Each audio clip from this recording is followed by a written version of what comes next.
Plus de 400 élèves filles des lycées et collèges de Porto Novo et de Semekpodi ont renforcé leurs capacités sur les techniques d'autodéfense au plan juridique, psychologique et physique en cas d'agression. Les 200 filles de la commune de Porto Novo ont été accueillies sur le site du lycée des jeunes filles Tofa 1er, identifiées dans 4 collèges, à savoir Djegankwevi, Koutongbe, Davier et Tofa 1er. Elles ont eu droit à diverses notions ce mardi 28 novembre 2023. Le maître Armand Zanoupiti, spécialiste en judo 4e dan et entraîneur de l'équipe nationale du Bénin, a été sollicité pour leur apprendre des astuces de self-défense en cas de tentative de viol. L'intérieur et puis par je dégage.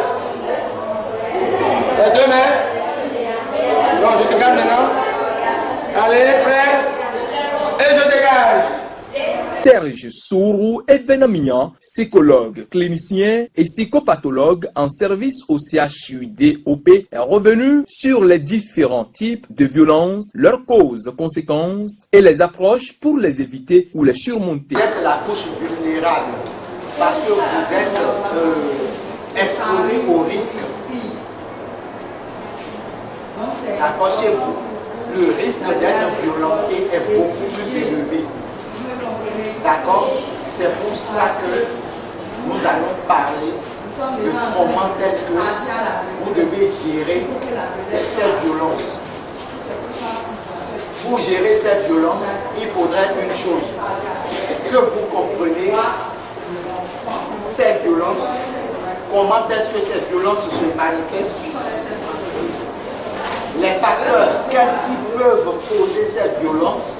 Cette activité de renforcement des capacités des filles collégiennes sur les techniques d'autodéfense, dirigée par Sia Son ONG, dans le cadre de la mise en œuvre du projet SWED, entendait autonomisation des femmes et du dividende démographique au Sahel grâce au financement de l'UNFPA, a pour objectif de contribuer à l'amélioration de la situation des jeunes élèves à travers des initiatives innovantes dans 3 départements du Bénin, dont celui de l'Ouémé. Il y a beaucoup de filles dans le primaire, après au secondaire il y a moins de filles, après encore à l'université il y a moins de filles. Pourquoi? Nous voulons désormais beaucoup de filles à l'université aussi. Du coup primaire jusqu'à l'université on doit maintenir les effectifs. Et s'il doit en être le cas, ça dépend de nous, de vous. C'est un engagement collectif que nous devons prendre. Quelques participantes nous livrent leurs impressions. Je suis très contente de cette formation. Ça m'a appris beaucoup de choses. Exemple, en judo, je peux me défendre. Et aussi, en psychologie, on nous a donné beaucoup de conseils pour ne pas tomber dans les pièges. Je m'appelle Moustapha Oulfat. Je suis du CG David. Formation. Grâce au conseil du psychologue, j'ai gagné que pour mon avenir, je dois fermer les cuisses et ouvrir mes cahiers. Je m'appelle Jossa Ariane. Je suis du CG Koutongbe. Très contente pour cette formation qu'ils nous ont autorisée pour les filles, car elle nous a permis de gagner beaucoup de choses et de savoir se défendre en cas de danger. Mon conseil à donner aux filles qui ne sont pas venues à cette formation, moi je vais les informer de ce qu'ils m'ont appris ici, comment se défendre dans les cas opportuns. Je m'appelle Rouye Clotilde, élève en première C au lycée Tofa 1er. Je suis la déléguée du lycée. Nous avons reçu aujourd'hui des membres, des personnels qui sont venus faire quelques activités avec nous. Et plusieurs activités qui vont beaucoup nous aider en ville. Ils nous ont d'abord parlé de nos droits en tant que femmes. Nous avons des droits, ils nous ont parlé de nos droits. Ensuite, nous avons reçu un docteur, un spécialiste en psychologie qui nous a parlé des conséquences du viol. Ils nous ont beaucoup parlé dessus. Et aussi, nous avons reçu un coach qui nous fait du judo et qui va nous permettre à nous défendre quand nous serons en ville dans des cas difficiles. Au moment où les hommes vont s'en prendre à nous, Donc ces activités nous sont vraiment importantes.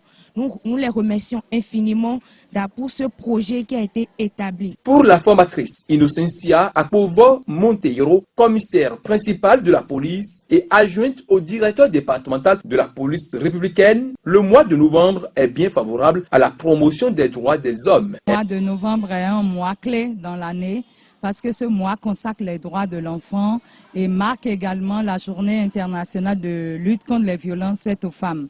Donc le 20 novembre, c'était la journée internationale des droits de l'enfant et ce 25, les violences faites aux femmes.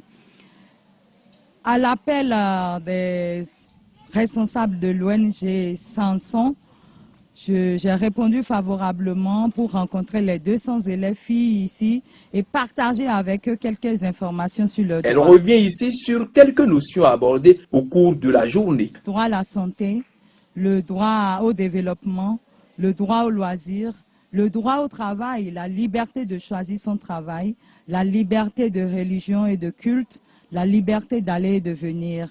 Nous avons abordé également quelques stratégies d'autodéfense pour se protéger contre d'éventuels agresseurs, parce que comme vous le savez, la plupart de nos filles aujourd'hui dans les collèges sont victimes de viols. Donc nous avons opté pour l'anticipation afin de les outiller avec toutes les capacités qu'il faut pour affronter ces défis qui sont les leurs. L'experte des questions de droits des enfants et des violences faites aux femmes donne quelques conseils à ces âmes innocentes. Travailler sur soi-même, avoir des objectifs clairs. Alors, par rapport aux détracteurs, les éventuels bourreaux de ces filles qui les empêchent d'aller de l'avant et de travailler sur leurs objectifs, je leur ai recommandé de fuir. Parce que face au danger, il faut fuir.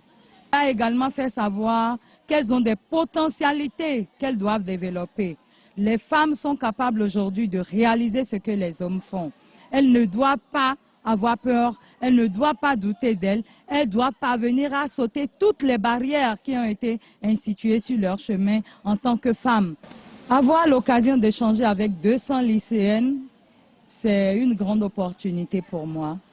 Et j'ai promis prendre la liste de ces filles-là auprès des administrations des écoles respectives pour pouvoir faire un suivi avec elles parce que j'ai constaté qu'elles sont pleines d'énergie. Elles ont de belles avenirs aussi devant elles. Et donc, on aura la liste, on fera le suivi et on prodiguera les conseils qu'il faut à celles qui en seront dans le besoin. S'il faudra nuancer, les techniques de judo ne sont pas apprises pour encourager la violence en milieu scolaire. C'est plutôt pour se défendre en cas de tentative de violence sexuelle. C'est ce que rappelle le surveillant général du CEG Yegankpevi. Je suis Mathias Alinano, surveillant général du CEG Yegankpevi.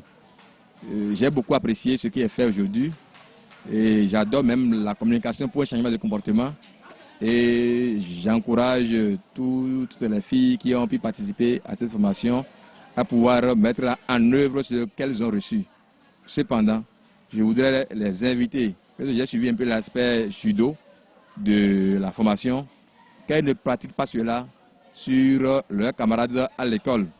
Ces formations ont été données pour se défendre en cas de tentative de viol et non lorsqu'il y a juste une mésentente entre camarades. Utiliser ces pratiques-là, ce n'est pas bon. Ne donnez pas des coups violents à vos camarades sous prétexte que vous avez fait une non-formation. Et que ceux qui tentent de violer les filles, les empêcher d'atteindre leur objectif-là, puissent changer aussi de comportement pour que les filles deviennent des femmes exemplaires de demain. Pour finir, que la même activité a eu aussi lieu dans le département du Koufou.